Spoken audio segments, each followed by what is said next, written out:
सन 2022 ते 31 जानेवारी 26 रोजी कालावधीत व्याजाने पैसे घेणारे संदीप काशीनाथ फुलसुंदर यांना वेळोवेळी जीवे ठार मारण्याची धमकी देणारा व व्याजाचे पैसे दे असे वारंवार फोन करून मानसिक त्रास देणाऱ्या भारत रामदास लोखंडे वय 31 राहणार वैदुवाडी शिंदे गल्ली आगार टाकळी नाशिक यास नाशिक शहर गुंडा विरोधी पथकाने जेरबंद करत पुढील कारवाई कामे उपनगर पोलीस ठाण्याच्या ताब्यात देण्यात आले।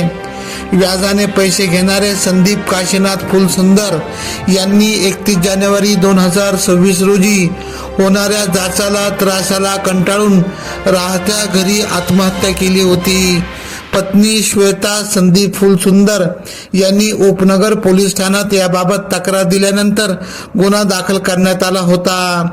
संशयित आरोपी भारत रामदास लोखंडे यास गोपनीय माहितीवरून आगार टाकळी या गाव परिसरातून जेरबंद करण्यात आले। सदरची कामगिरी गुंडा विरोधी पथकाचे सहाय्यक पोलीस निरीक्षक ज्ञानेश्वर मोहिते यांच्या मार्गदर्शनाखाली पोलीस अंमलदार विजय सूर्यवंशी, प्रदीप ठाकरे, सुनील आडके, अक्षय गांगुर्डे, राजेश राठोड, कल्पेश जाधव, दयानंद सोनवणे, घनश्याम माले यांनी केली। AKP न्यूज साठी ब्युरो चीफ अनवर खान पठाण, नाशिक।